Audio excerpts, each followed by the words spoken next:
Laba diena, gerbiami medžiotojai. Lietuvos medžiotojų ir žvejų draugija informuoja, kad nuo šių metų medžioklės ataskaitas apie medžiojamųjų gyvūnų išteklių panaudojimą bei prašymus limitams gauti privalome pateikti per Aplinkos apsaugos departamento specialią medžioklės informacinę sistemą Medžioklės žurnalą.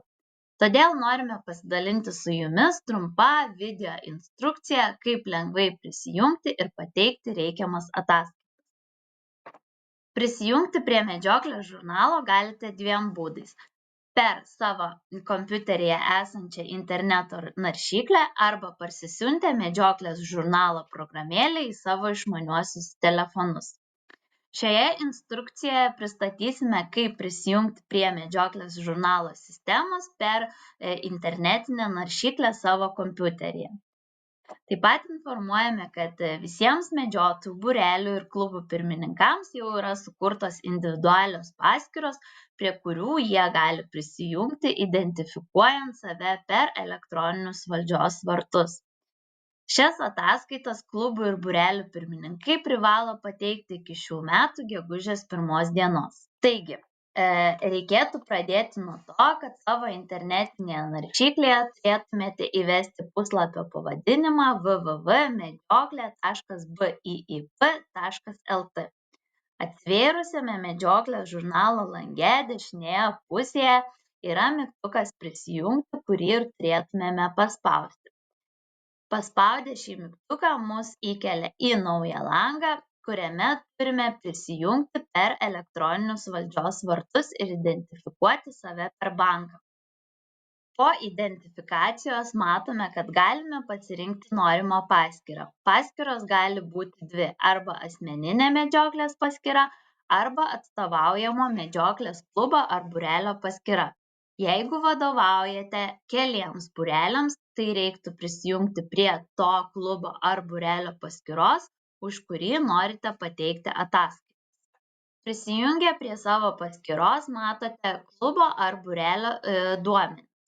Taip pat pagrindinėme lange matome 4 skirtukus: medžioklės, statistika, žemėlapis bei pėdsakai sniege. Ataskaitų pateikimui mes naudosime statistikos skirtuką. Taigi, norint pateikti prašymą dėl limitų, statistikos skirtuke reikės paspausti dešinėje esantį ryškų mygtuką Prašyti limitų.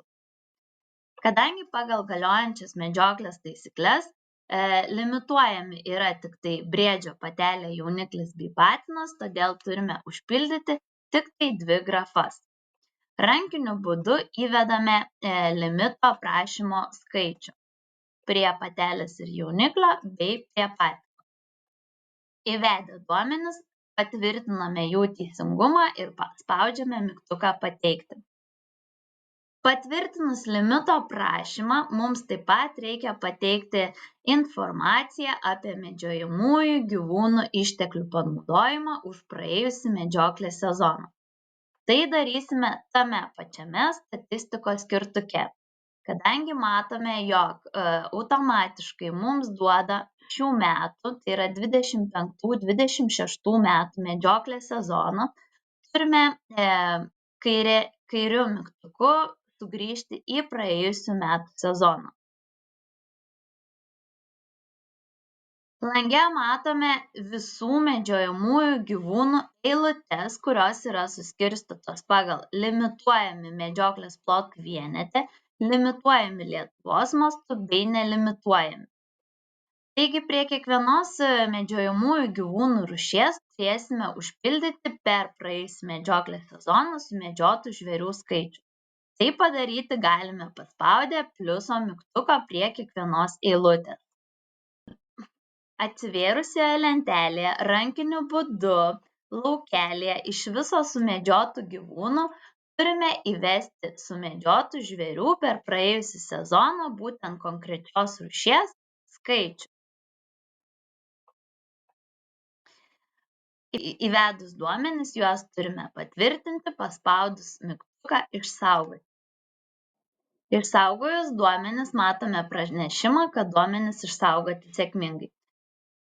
Atkreipiame jūsų dėmesį, kad išsaugojus duomenis mus vėl sugrąžina į šių metų medžioklės sezoną.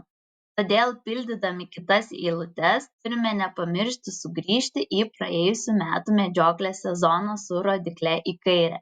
Ir taip turime užpildyti kiekvieno gyvūno eilutę. Jeigu norime koreguoti savo pateiktus duomenis, vėl turime paspausti pliuso mygtuką ir eiti į istoriją. Štai galime matyti visus įvedimus ir pakoreguoti sumedžiotų žvėrių skaičių. Pakoreguojame duomenis ir vėl juos išsaugome. Sugrįžtame į pagrindinį langą. Kai užpildome visų medžiojamųjų gyvūnų eilutes, papildomų veiksmų ir patvirtinimų daryti nereikia. Jūsų ataskaita yra baigta ir pateikta. Štai tokia trumpa instrukcija norėjome su jumis pasidalinti. Nepamirškite, kad ataskaitas turite pateikti iki šių metų gegužės 1 dienos. Jeigu kyla nesklandumų, prašome susisiekti su Aplinkos apsaugos departamentu nurodytu elektroniniu paštu. Linkime sėkmės ir gerų įspūdžių gamtoje!